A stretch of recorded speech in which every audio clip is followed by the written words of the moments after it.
Subscribe करें हमारे channel Chishtiya mechanic को और पास वाले बेल आइकन को दबाएं ताकि हमारी वीडियोस आपके पास सबसे पहले करें। देखो, कुरान की बड़ी बरकत है। मेरा ये पैगाम आज मैं आपको देना चाहता हूँ, कम से कम अपनी आदत बनाएं कि सोने से पहले 4-5 आयतें ही पढ़ लिया करें, एक रुकू ही पढ़ लिया करें, जरूर पढ़ें।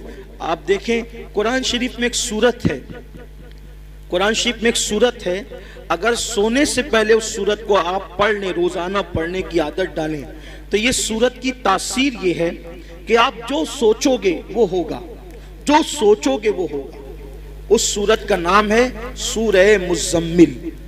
2 रुकू पर मुश्तमिल है ये सूरत और 5 मिनट से भी कम का वक्त लगता है।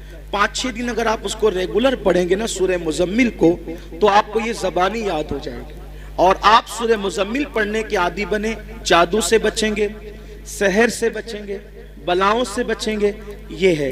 फिर भूखमरी से बचना है, फाका कशी और गुर्बत से, यानी मालदार बनना है। सोते टाइम सूरह वाक़िया की तिलावत कर। सूरह वाक़िया मालदार बनाने वाली सूरत है। एक मर्तबा हज़रत सैयदना अब्दुल्ला इब्ने मसऊद रज़ी अल्लाह ताला, आपके विसाल का वक्त करीब था। हज़रत सैयदना उस्मान गनी आपके घर गए और जाने के बाद कहने लगे, भाई अब्दुल्ला, आपकी बड़ी दीनी खिदमत है, अब ऐसा लगता है कि तुम दुनिया में ज्यादा दिन तक नहीं रहोगे और तुम्हारी बेटियां हैं, और आप मुझे वसीयत कर दे कि मैं आपकी बेटियों के लिए क्या खिदमत कर सकता हूँ। हज़रत अब्दुल्ला इब्ने मसूद उठकर बैठ गए, कहने लगे, उस्मान मेरे भाई, याद रखो, मेरी बेटियां कभी भूखी नहीं रहेगी, मेरी बेटियां कभी फाके से नहीं रहेगी, मेरी बेटियों को कभी माल की तंगी नहीं होगी, आप पैसों की बात ना करें। हजरत उस्मान गनी ने कहा, क्यों अब्दुल्ला, हम तो ये समझ रहे थे कि तुम्हारे पास माल नहीं है, इतने यकीन से जो बात कह रहे हो, ऐसा लगता है कि शायद तुमने बेटियों के लिए बहुत माल इकट्ठा कर रखा है। अब्दुल्ला बिन मसूद कहते हैं, नहीं, बेटियों के लिए माल इकट्ठा नहीं किया है, मुझे अपने नबी के फरमान पे भरोसा है। अल्लाह के रसूल अलैहिस्सलाम ने फरमाया कि जो सोने से पहले सूरह वाक़िया की तिलावत कर लेगा, उसके घर में कभी फाका कशी नहीं हो सकती। मैंने मेरी बेटियों को सूरह वाक़िया की तिलावत करने का आदी बना दिया है। जब तक वो सूरह वाक़िया पढ़ती रहेगी, इंशाअल्लाह कभी उनको फाका कशी की नौबत नहीं आएगी। ये सहाबा का यकीन था। बहुत सारी बच्चियों को रिश्ते नहीं आते, सूरह यासीन पढ़े, असर के बाद पढ़े, उनको अच्छे रिश्ते आएंगे। कुरान में सब है, लेकिन कुरान पढ़ना नहीं चाहते, तावीज लेना चाहते हैं, तावीज लेना चाहते हैं, वजीफे पढ़ना चाहते हैं। कुरान से बढ़कर कौन सा वजीफा है वो बताएं ना आप, कुरान से बढ़कर कौन सा वजीफा है। देखो, हुजूर गरीब नवाज रज़ी अल्लाह ताला जयपाल जोगी के सारे जादू का जवाब सिर्फ एक आयत से दिया है गरीब नवाज ने, उसको आयतुल कुर्सी कहते हैं। आयतुल कुर्सी से जयपाल जोगी हार गया, गरीब नवाज के मुकाबले में नहीं आ सका। वो सूरह फलक, सूरह नास पढ़ के दम कीजिए, नजर बद खत्म होगी। बच्चे जो शाम के वक्त रात रात भर रोते हैं, फलक और नास पढ़कर दम करो, बच्चे रोना बंद कर देंगे, नहीं रोएंगे बच्चे। नजर लगती है, 3 मरतबा लिलाफ़े कुरैश पढ़ो, नजर फौरन खत्म होगी। अब आप कहेंगे, हम तो करते हैं ना, लेकिन असर नहीं होता। यही बात खास है, ये बात खास है। एक मुझे बहुत खूबसूरत बात यहाँ याद आई।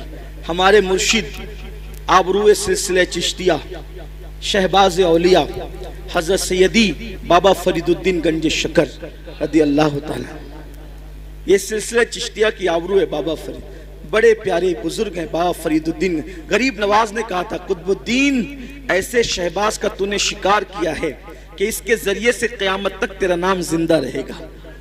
बाबा फरीद के पास एक औरत आई और आकर कहती, सरकार मेरी बेटी की शादी है, पैसों का इंतजाम नहीं, सरकार इंतजाम कर दे। अब वो अल्लाह वाले लोग, और बाबा फरीद जैसा अल्लाह वाला, बाबा फरीद जब पाकपटन में रहने गए थे शुरू में, तो एक दरख्त के नीचे कयाम था और जो कपड़ों की पोटलियां और जो सामान की गठरियां थी ना, वो रखने को जगह नहीं थी। पंजाब के लोग यानी पाकपटन के लोग बहुत सताते थे, रहने नहीं देते थे। तो सामान कहाँ रखें अपना, था तो थोड़ा ही सामान, जगह तो चाहिए, तो दरख्त पे लटका कर रखते थे सामान। अब जिसका खुद का छत ना हो, उसके पास आइए क्या कहने, मेरी बेटी की शादी नहीं, शादी है, पैसे का इंतजाम नहीं। अब बाबा फरीद ओ बाबा फरीद, फरीद मतलब फरीद, ये उनका नाम नहीं फरीद, उनका नाम है मसूद और उनका लक़ब है फरीद। फरीद का मतलब होता है यक्ता, यक्ता, बेहमता, कोई हमसर नहीं, कोई सानी नहीं। उनके दौर में वो थे फरीदुद्दीन। बुढ़िया आई, आने के बाद कहा पैसों का इंतजाम नहीं। सरकार बाबा फरीद ने कहा एक काम कर माई, वो सामने जो ढेला पड़ा है ना मिट्टी का, वो ढेला मेरे पास ला। वो ढेला लाई, फरमाया पकड़ इसको। उसने ढेला पकड़ा। बाबा फरीद ने सूरह फातिहा पढ़ी 3 बार। कितनी बार? कौन सी सूरत? सूरह फातिहा का मतलब जोर से बोलिए, अल्हम्दुलिल्लाही। सबको याद है ना? सूरह फातिहा 3 बार पढ़ी, दम किया, फरमाया इसको ढांक ले और घर जाके खोलना। ढांक लिया, घर जाकर खोला तो वो सोना बन गई। मिट्टी क्या बन गई? सोना बन। अब वो शादी भूल गई। इंसान तो लालची होता है। बाबा साहब ने कितना आसान तरीका बताया मिट्टी को सोना बनाने का।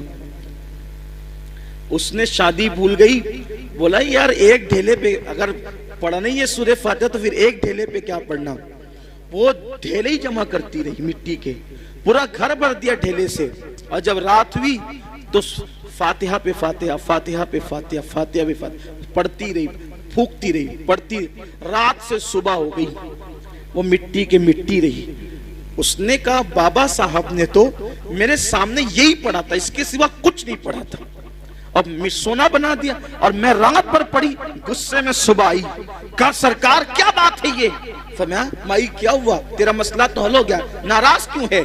कहा कि आपने सूरह फातिहा पढ़ा तो मिट्टी सोना बन गई।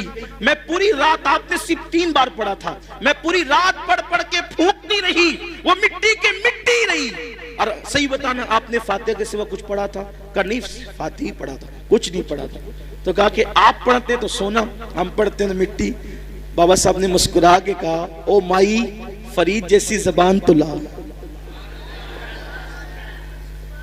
फरीद जैसी जबान तो ला। किसी को टाइफाइड होता है, टाइफाइड का मर्ज, चाय पीता है तो कैसी लगती है?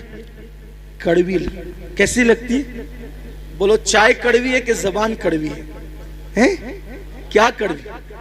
आदमी कहता है चाय कड़वी है, आदमी क्या कहता है? चाय कड़वी नहीं है। अगर चाय कड़वी होती तो सबको कड़वी लगती। तेरी जबान कड़वी हो गई है, क्यों? क्योंकि तुझे बीमारी है, बीमारी की वजह से तुझे चाय कड़वी लग रही है। ऐसे ही जैसे टाइफाइड वालों को चाय कड़वी लगती है, वैसे हमें गुनाहों का टाइफाइड हो गया है। जिस दिन ये गुनाहों का टाइफाइड खत्म हो जाएगा, हम भी सूरह फातिहा पढ़ेंगे और मिट्टी सोना बनती चली जाएगी। लेकिन कोई बीमारी के, ये गुनाहों के टाइफाइड से निकले तो सही।